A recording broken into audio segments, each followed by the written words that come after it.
താമരശ്ശേരി ഷഹബാസ് കൊലപാതക കേസിൽ 6 വിദ്യാർത്ഥികൾക്ക് ഹൈക്കോടതിയുടെ ജാമ്യം. വിദ്യാർത്ഥികളെ മാതാപിതാക്കളുടെ ജാമ്യത്തിൽ വിട്ടയക്കാനാണ് ഉത്തരവ്. ഇവരെ ഒബ്സർവേഷൻ ഹോമിൽ നിന്നും വിട്ടയക്കും.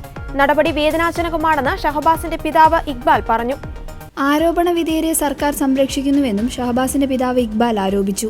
അതേസമയം ഷഹബാസ് വധക്കേസിൽ ഉൾപ്പെട്ട വിദ്യാർത്ഥികൾ +1 പ്രവേശനം നേടി.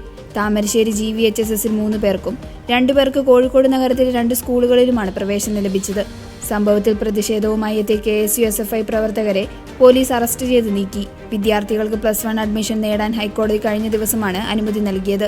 ഇതിനായി വിദ്യാർത്ഥികളെ 1 ദിവസത്തേക്ക് വിട്ടയക്കാനും കോഴിക്കോട് ഒബ്സർവേഷൻ ഹോം സൂപ്രണ്ടിന് നിർദ്ദേശം നൽകിയിരുന്നു. വ്യാഴാഴ്ച രാവിലെ 10 മണി മുതൽ വൈകിട്ട് 5 മണി വരെയാണ് സമയം അനുവദിച്ചത്. വിദ്യാർത്ഥികൾക്ക് സുരക്ഷ നൽകാൻ താമരശ്ശേരി പോലീസിന് നിർദ്ദേശം നൽകിയിരുന്നു. ജുവനൈൽ ഹോമിലെത്തിയതിനാൽ സ്കൂൾ പ്രവേശനത്തിനോ മറ്റു നടപടികൾ സ്വീകരിക്കുന്നതിനോ കഴിയില്ലെന്ന് കാട്ടി വിദ്യാർത്ഥികൾ നൽകിയ ഹർജിയിലായിരുന്നു കോടതി ഉത്തരവിട്ടത്. നേരത്തെ വിദ്യാർത്ഥികൾക്കായി higher secondary, vocational higher secondary കോഴ്സുകളിലേക്ക് അപേക്ഷിക്കുന്നതിനുള്ള സൗകര്യത്തിനായി അപേക്ഷ സ്വീകരിക്കുന്നതും നീട്ടിയിരുന്നു. കുറ്റകൃത്യവും പരീക്ഷാഫലവും തമ്മിൽ ബന്ധമില്ലെന്ന് ചൂണ്ടിക്കാട്ടി വിദ്യാർത്ഥികളുടെ തടഞ്ഞുവെച്ചിരുന്ന 10ാം ക്ലാസ് പരീക്ഷാഫലം പുറത്തുവിട്ടിരുന്നു. ഫലം പുറത്തുവിടാനും ഉന്നത വിദ്യാഭ്യാസത്തിന് അപേക്ഷിക്കാനും സൗകര്യം ഏർപ്പെടുത്താൻ ഹൈക്കോടതി നേരത്തെ ഉത്തരവിട്ടിരുന്നു.